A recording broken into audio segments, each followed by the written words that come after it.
There is the 15th green. Bob Murphy, who put his tee shot in the water, is now putting for a 1 over par 4, and what a difference it will make if he misses this. He'll drop 2 strokes. That lovely smooth stroke, has it saved him? No, it hasn't.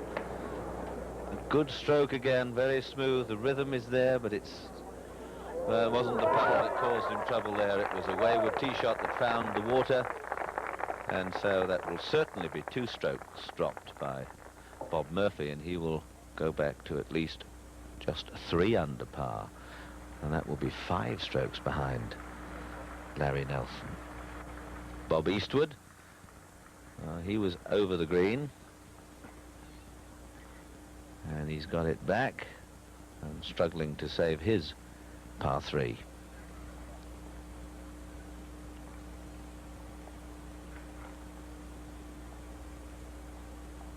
About 12 feet.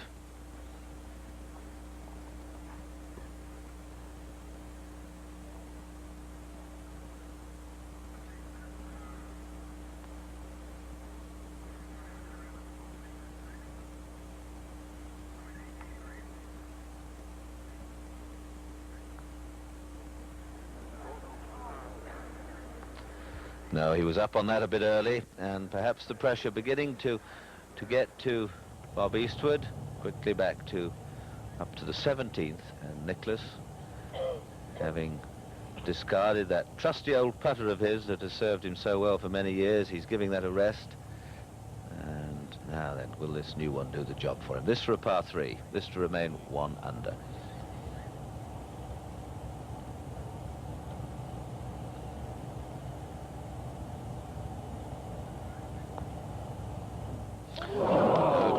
Makes a bogey.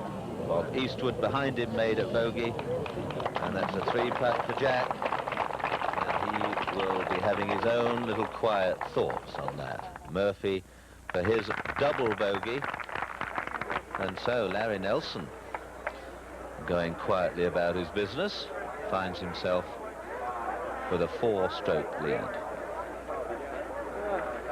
But so much can happen. That's how they stand. The scoreboard there tells us the story. But so many of these closing holes here at the Atlanta Athletic Club can just destroy you. The 16th looks a simple enough hole up the hill, but I saw that very good player Dave Barr take a 7 there in the early rounds. The 17th hole, if you don't get it up, you can drop a couple of strokes there. Same at the 18th. All is danger.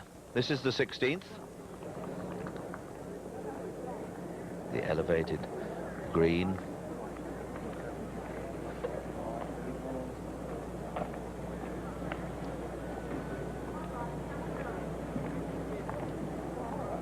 Andy North. And he was up a bit early on that one, but it's getting down quite near. Perhaps we've got time now for a word from John Schroeder, who's been following this match. Yes, Peter. Andy hit his tee shot way left in the trees and actually played a marvelous second shot out of the left rough to that point. And that putt of his seemed to hop up in the air right when he hit it, and I think that's why it didn't get to the hole. Dan Pohl slipped hitting his tee shot. It only went about 75 yards off the tee, and he had to chip out in the fairway. He hit a 5-wood for his 3rd. This is his 5th shot. He's putting for 5. Well, back on the tee. Larry Nelson just waiting for the spectators to cross the fairway and his playing partners to arrive. Nelson now 8 under par and playing quite splendid golf today. He's had 5 birdies today. He only dropped 1 stroke at the 8th and 1 at the 1st. He's had 2 bogeys today, 5 birdies. There's the 16th. It looks pretty straightforward.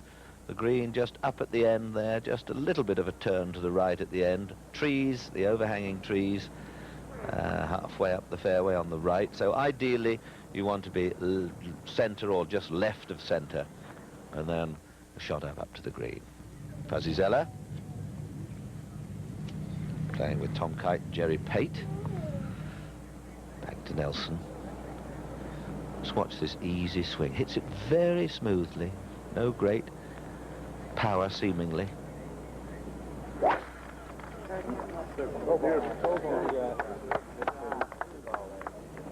That's perfect. So many different ways of playing the game. That's what probably makes it so difficult. But Nelson, although perhaps not quite as elegant a looking player as Gene Littler, hits it with that sort of ease. Now here's a different tempo and pace, a different waggle, more aggressive, more hand action.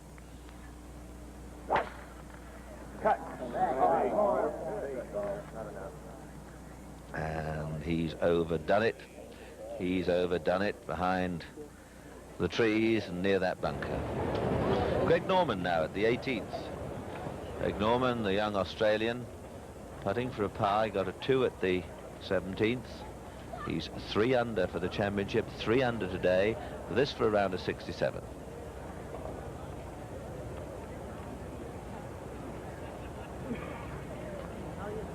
Too high. But that's a 68, so rounds of 73, 67, and 68 for Greg Norman, and that's mighty fine playing indeed. Finished 4th in the Masters at Augusta this year, and I think will truly become, he's on the verge of now, one of golf's great world travelers. Greg Norman finishes with a 68, 2 under par. Lots going on here in the PGA Championship. We must leave you, but we will return. Remember, later today after the golf, the Hambletonian, the greatest race in harness racing. The Trotters will be out at the Meadowlands in New Jersey. You'll be seeing that final live. Also, international gymnastics and U.S. weightlifting championships. But we are at the Atlanta Athletic Club Golf Course in Duluth, Georgia, moving through the final holes of the 3rd round of the PGA Golf Championship. Larry Nelson leading by 4 shots now over Bob Eastwood, by 5 over Bob Murphy, Andy North, Fuzzy Zeller, and Tom Kite. Now Jerry Pate. Jerry Pate's also still a contender at 2 under for the championship, 1 under for the day. As you said, he's got plenty of lakes to jump into here, whether it's of elation or despair. Or to fall into. What a beautiful player Jerry is, though, Jim. He went a couple of years without winning a tournament.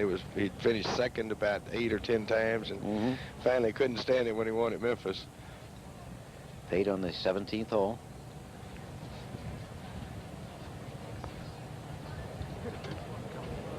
Hit it.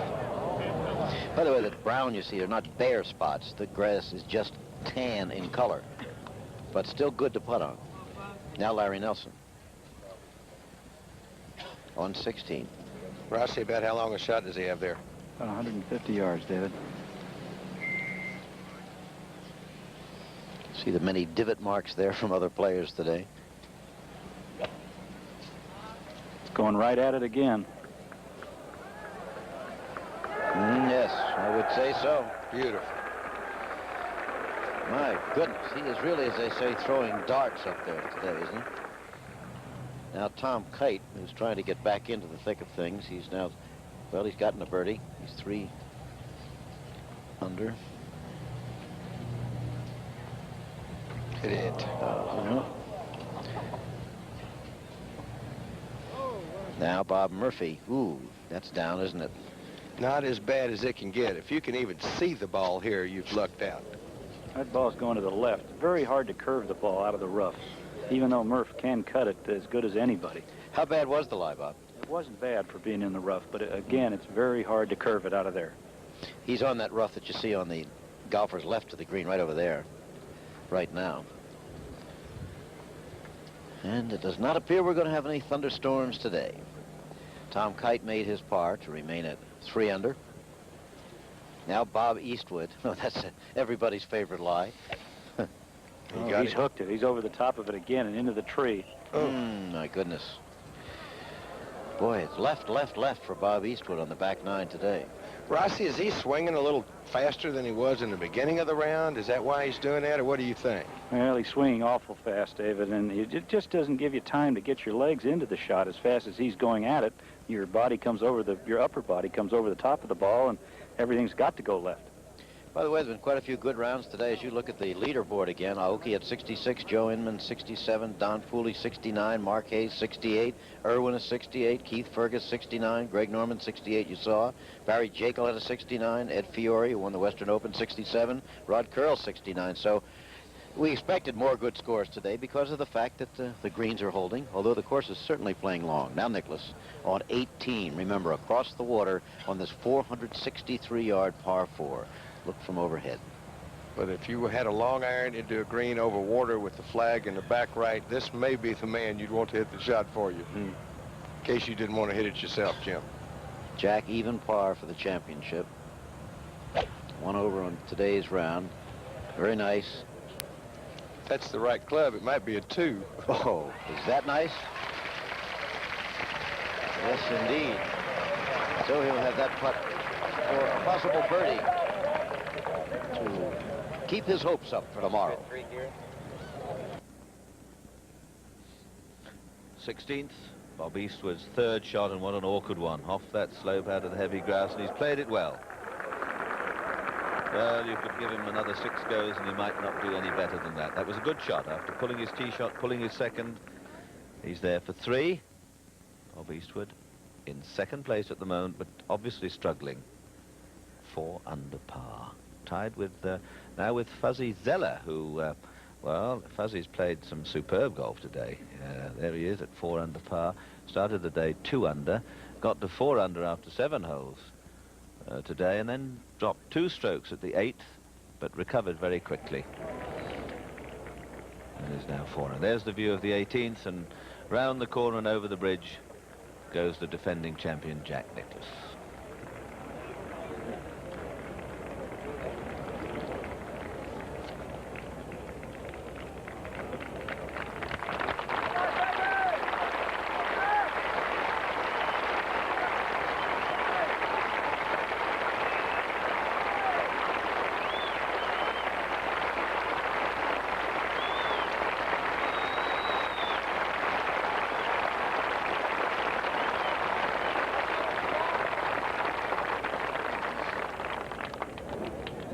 Familiar sight, Nicklaus with an eye shade on.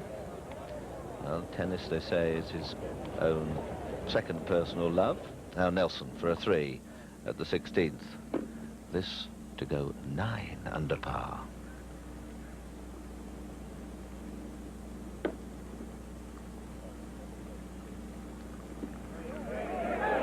Oh, what a good effort. Just fell away.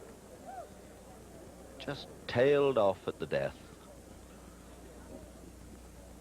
But it does make scoring very easy when you keep hitting the fairways and up on the greens and 15, 18-foot putts that just touch the hole and occasionally drop. Larry Nelson. Championship leader, Bob Murphy, who dropped 2 strokes at the previous hole. Short, a long short hole. Now just 3 under and struggling here. This for a par.